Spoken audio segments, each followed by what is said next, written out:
Hi everyone, the year is almost over. We are just a few weeks shy of 2022 ending and 2023 starting, and I wanted to provide some little bite-sized mini reviews on the games that I played towards the end of the year. I did a similar video in June where I reviewed the games that came out in the beginning of the year, and this is likely going to be the format of my reviews moving forward because it's just hard for me to provide in-depth reviews on every single game in a timely manner. By the way, if you're new here, my name is ASSASSINA-san. Welcome to my channel. If you've been here before, welcome back, and thank you so much for coming back. The games that I'm going to be reviewing today are A Plague Tale Requiem, Scorn, Gotham Knights, Bayonetta 3, God of War Ragnarok, and the Callisto Protocol. If there's anything in these reviews that I missed because they are bite-sized, then feel free to ask questions in the comments if you want to know more information on my thoughts on something specific about these games, or if there's games that I didn't play that you want to talk about, feel free to let me know as well, and maybe I'll check them out. Let's start with A Plague Tale Requiem. It's really refreshing to have a game where the main gameplay loop is stealth. Having to navigate each area in A Plague Tale Requiem quietly using a limited arsenal of slings, fire, or other elements to lure rats away from you and towards an enemy is really cool.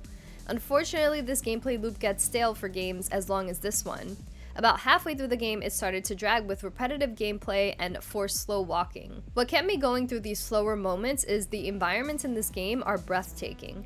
Every location felt distinguished from the next. Seeing bright, bustling locations transition into dark, dreary grounds for the plague is stunning. The narrative experience is really compelling, with some excellent performances from existing characters and the addition of really likable new characters. Each gameplay beat, environmental tone, and music score complemented the narrative extremely well. A Plague Tale Requiem has an extremely impactful ending that will remain in my memory forever. The next game I'm going to talk about is Scorn. I'll just say right off the bat, I got halfway through Scorn and quit.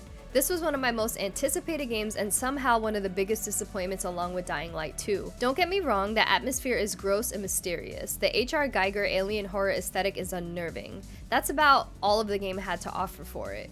You explore these grotesque environments with no direction and constantly hitting walls of environmental puzzles that are way too obtuse. That's literally the entire game. For the few moments that there is combat, it feels really janky and unsatisfying. If I did go back to finish the game, it would be with the hope to learn what was actually happening narratively, but I highly doubt that would happen. I just didn't find this game worth playing completely, but thankfully it was on Game Pass, so I felt good about just letting it go. The third game I'm going to talk about is Gotham Knights. It's a shame Gotham Knights has a familiar feeling to the Batman Arkham games, yet completely misses what makes those games special. I had fun overall with the combat, but it didn't feel as free-flowing as I hoped. Sometimes in the middle of a grab or momentum ability, which is a special, enemies could harm you mid-animation.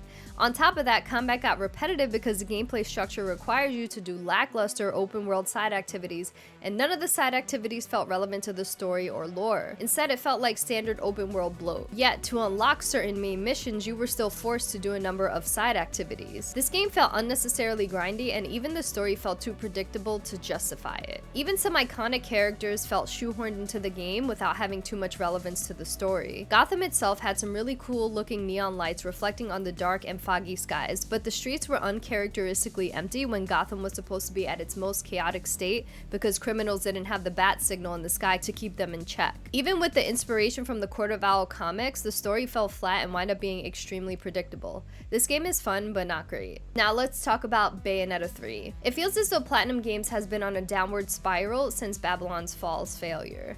I thought Bayonetta 3 would be a resurgence for them, but instead it just reinforced that the development team isn't as strong as they used to be. You know, back in the Nier Automata, Bayonetta 1 and 2 days, Metal Gear Revengeance. The first quarter of the game was great, with some fun new combat summons and the hack and slash I know and love. It had moments that made it the Godzilla game I always wanted. Later they introduced a not very likable playable character who just isn't even mildly as fun to play as Bayonetta is, or should I say Cereza. Many of the challenges and side activities felt unnecessarily challenging, and not in a way that made me feel like I was improving in the game by completing them. They just felt like bloat that wasn't very fun. The worst part of Bayonetta 3 is the ending, setting the series up for something I personally don't want at all. If this is the direction they continue to go with the series, I won't be playing Bayonetta 4. Now let's talk about God of War Ragnarok. Oh, I'm so excited to talk about this game. The continuation of Kratos' saga of becoming a better person and, more importantly, a better dad, exceeding my expectations. God of War Ragnarok had so many emotional moments that tugged at my heartstrings. As expected from a Sony first-party studio, this game is polished with amazing graphics, realistic facial animations, gorgeous environments, an amazing story, fun combat, epic music, and an overall highly cinematic experience. I laughed, I cried, I felt mesmerized by many set pieces. However, after playing so many Sony first-party titles, it feels formulaic. I used to love this formula, but lately it's grown a bit stale. I just kind of want to miss it. God of War Ragnarok is one of the best in its class, no doubt, and does many different things than God of War 2018, but I just need space from this formulaic style of Sony first-party titles. I want to miss it so that premium titles like this feel extra special.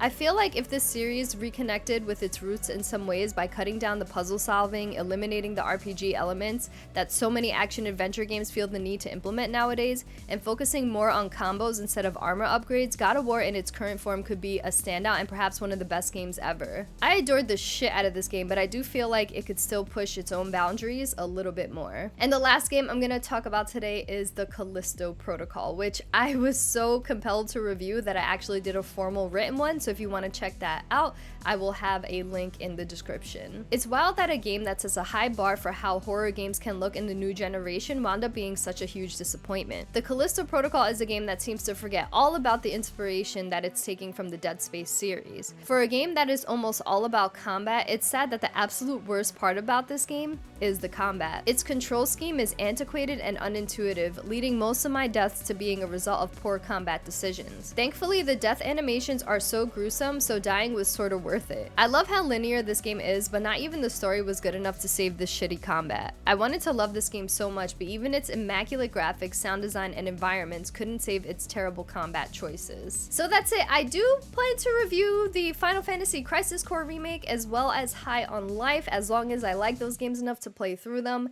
but that might not happen until 2023 because I'll be playing it mid-December when they release.